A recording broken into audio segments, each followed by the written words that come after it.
I first became aware of Samantha Nutt through Denise Donlin. Is Denise in the house today, this afternoon? No, I saw her yesterday. Yeah, Denise? Ah, there you are, my dear. Okay, well, Denise was running Much Music at the time, and she had committed not only her own resources, but those of Much Music in support of something called War Child. It was the first time I came across it. War Child, an organization that works with people in the entertainment and music industries to help children caught in the middle of wars. Samantha mixes medical work abroad with consciousness raising at home. And I took note of this in the story I was reading about her, that a high school teacher of hers once wrote that this all-Canadian girl next door, she's a cutie pie, that, quote, she's a disruptive force in a sound environment. I like that. And today, I know we can say that, in fact, it's the reverse. She's a sound force in a disruptive environment who sees health as a way to get to the broader issues, which is to say, the human rights issues. Where is she? Samantha, there you are. Thank you.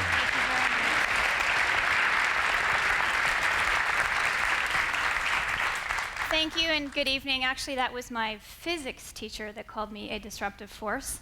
So I'm sure the irony isn't wasted on many of you in this crowd. Anyway, my name, as mentioned, is Samantha Nutt, and I'm a medical doctor. And I've spent the better part of the last 10 years working in zones of armed conflict, places like Burundi and Liberia, Somalia, Iraq, Afghanistan, the Thai-Burmese border, the Congo, Sierra Leone, and northern Uganda.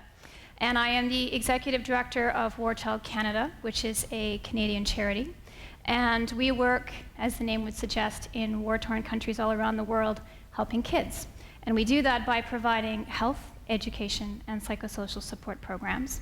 But we also do that by working really hard with young Canadians right across the country to help get them involved in human rights causes, and also to get them thinking about their role in the world as good global citizens.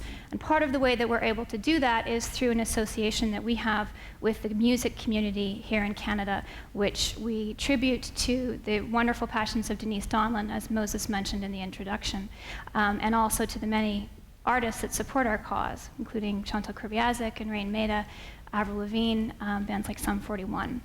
But that's not what I'm here to talk about exclusively today, although obviously it's very, very important to me.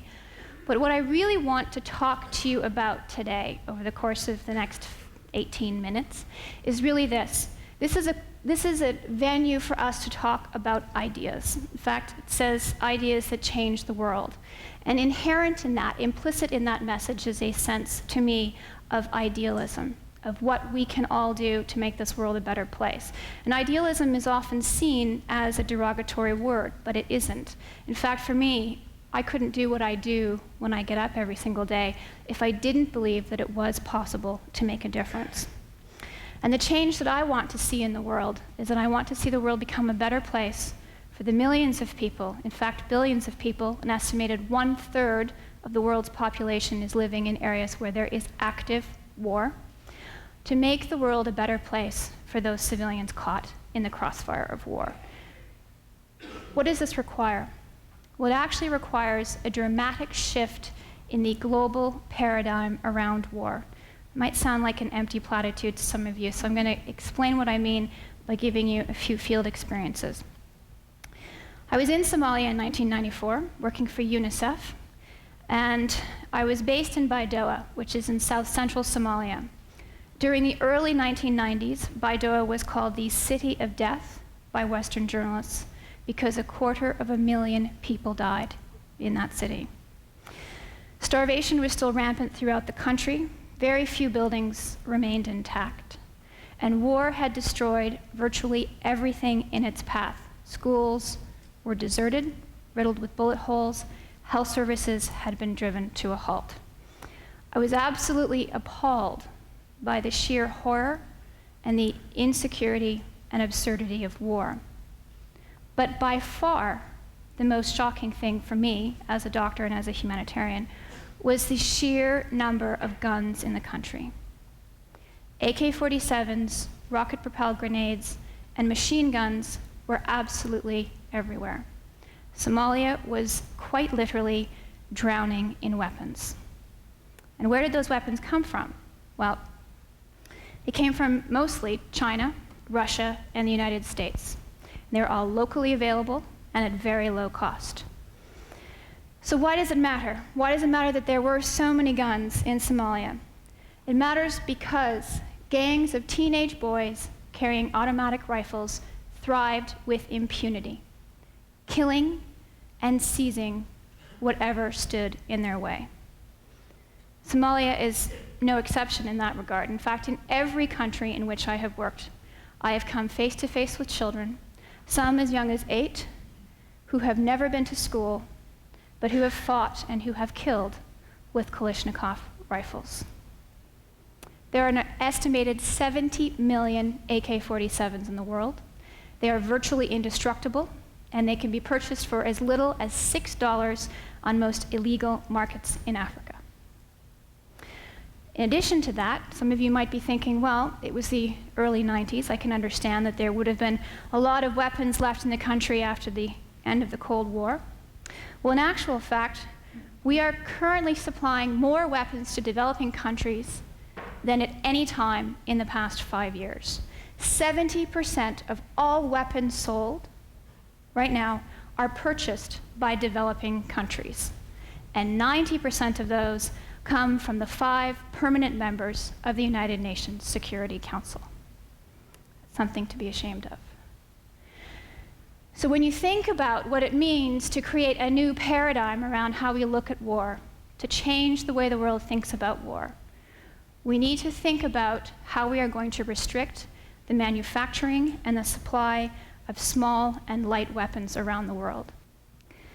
In 2004, we went to the Congo to film a documentary with the rock band Sum 41 about the impact of the war in that country. The war in the Congo has left an estimated 3 million civilians dead since 1997. It is considered the deadliest war in African history and the worst war in terms of the numbers of civilians killed since World War II. Now, while we were in the country, we interviewed a number of different people impacted by the war, but also some of the kids who had been involved in waging war. And what's important to note here is that an estimated 50% of those fighting in the war in the Congo are children under the age of 16. And while we were in the country, tensions escalated. We were based in the town of Bukavu, and eventually we were forced to flee across the border ourselves with a number of other civilians. Now I'm going to run an audio clip from the documentary that we produced because it's really important when you think about war that you don't just see the stories, that you hear them and that you feel them, because that is the agony of what it means to survive in a conflict zone. Can you run the clip, please? Nous avons évalué la situation ensemble pour voir comment est-ce que nous pouvons obtenir très rapidement l'arrêt des tirs. Et ensemble, avec les autorités militaires, nous souhaiterions savoir qu'est-ce qui est en train de se passer, pourquoi cette guerre, elle vise quoi, quels sont ses objectifs, parce que nous la considérons comme une guerre inutile. It'd been about a half an hour of just silence, and it felt like, oh, okay, good, maybe it's over. And people were, going out of the rooms and sitting outside and just talking, and we were feeling pretty good. By that point, we were making jokes, and then out of nowhere, this huge mortar just went off. So we'll be in touch. It hit so close that dust started falling off the ceiling. We gotta go back inside this. War, it's so unpredictable, and you have no idea. I mean, at one point it sounded like it was really far away, and then 10 minutes later it sounds like it's right outside the door. And then Chuck came running down saying, we all gotta get out, and he was yelling to his walkie-talkie saying we need an evacuation and he needs tanks to come, and that's when I really thought, now it's over. This is how we're gonna die. Okay, ready? I'm gonna call you groups of 1 to 10. Now what's gonna happen is I'm gonna be calling you guys upstairs into the main lobby. You ready? Now this is very important. I was just thinking of everything we've done as a band and just everything I've done as a person. I'm just like, well, this is it. This is how it ends. Number 9. Number 10. Next group, go on up. Now get closest to the door, group number 1. You've never done this before. Number 1. Go. Number 2. Go.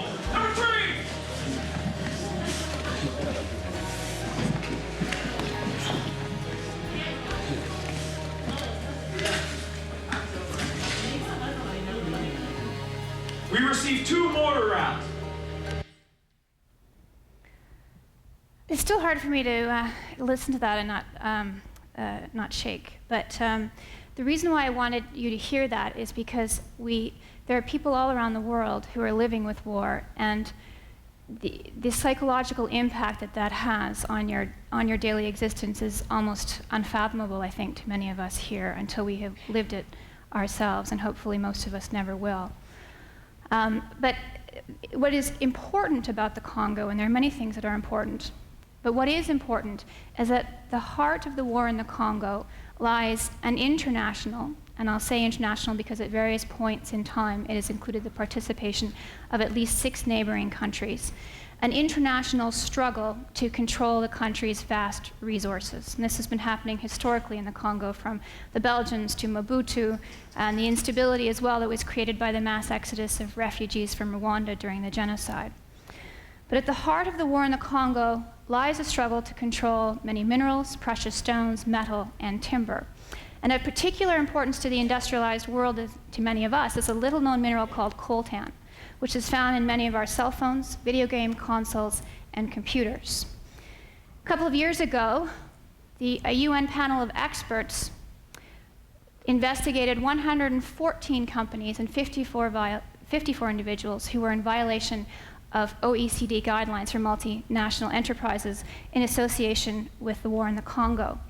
Some of these violations included companies supplying arms to rebel and foreign forces, companies relying on the services of rebel and foreign forces in order to mine minerals out of the Congo, and companies buying minerals from the Congo without conducting due diligence tests as to where those minerals came from.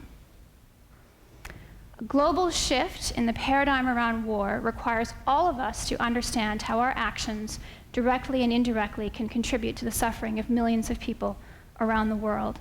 And coltan is just one example. The war in Sierra Leone and the war in Uganda, the war in Angola, those are wars that have been principally fought to control diamonds. And conflict diamonds or blood diamonds make up about 5 to 10% of the world's diamonds. There is an international process of certification that has been underway for many years, and it should be routine for any of you to go into a diamond store and demand a certificate of origin, and yet it isn't. I'm going to give you another example about our connection to war.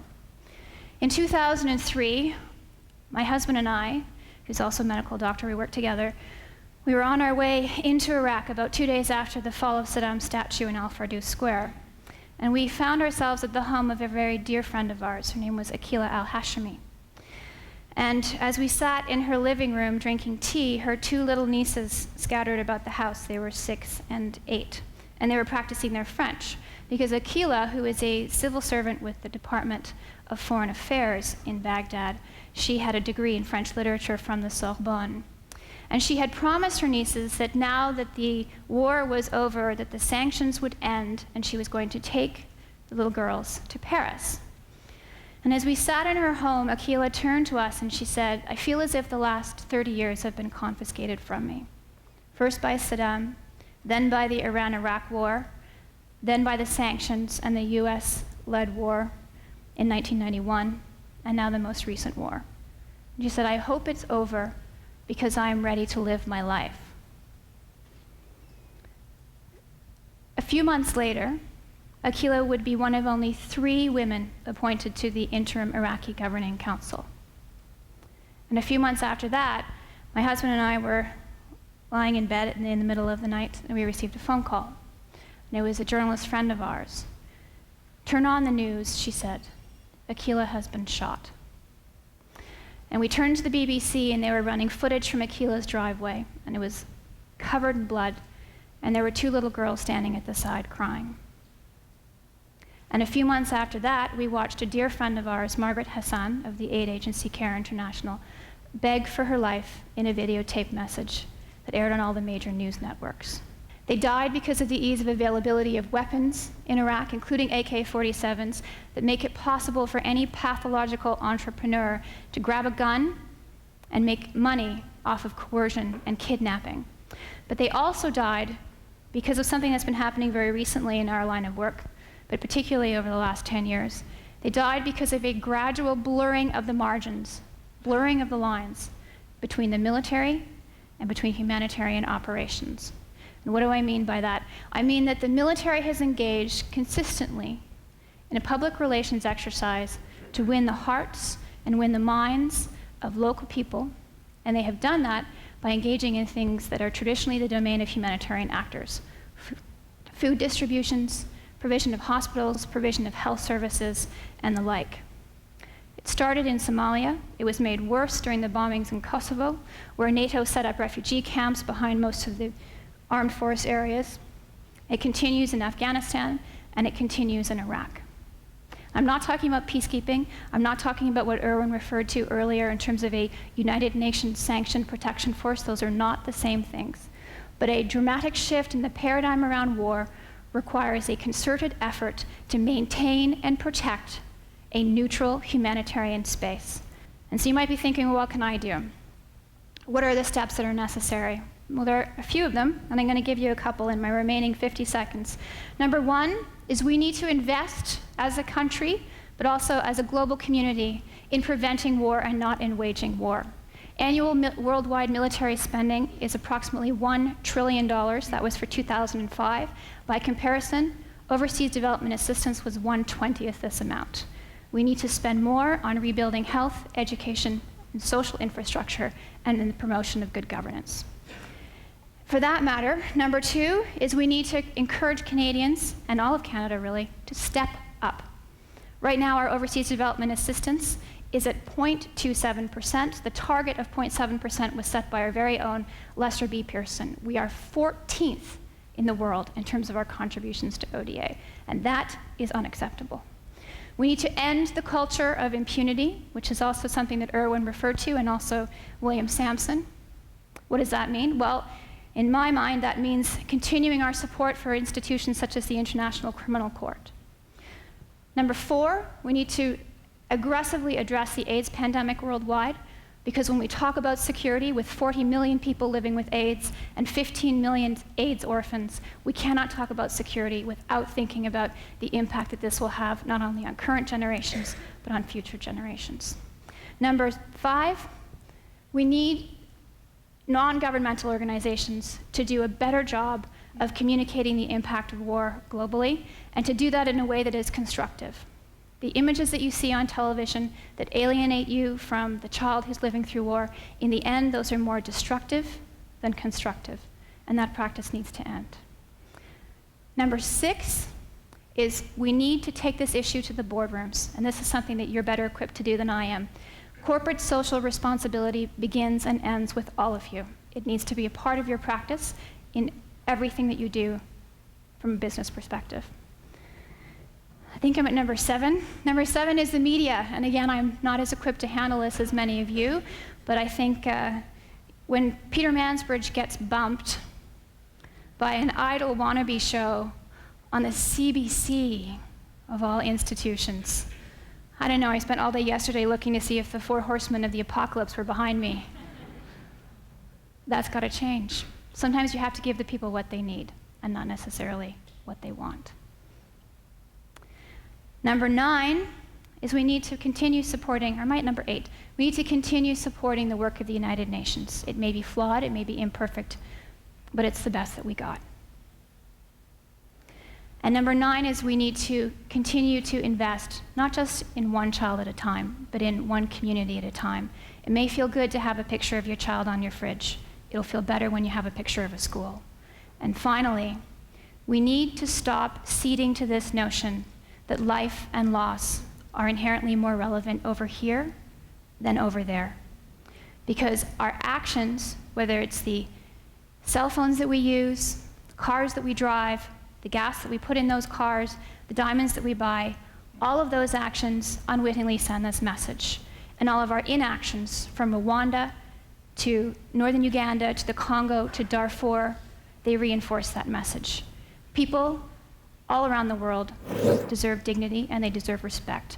And it is time for us to give children, whether they live here or whether they live in Africa or Iraq or Afghanistan, those children deserve the same level of attention, concern, and protection as their own children here at home. Thank you.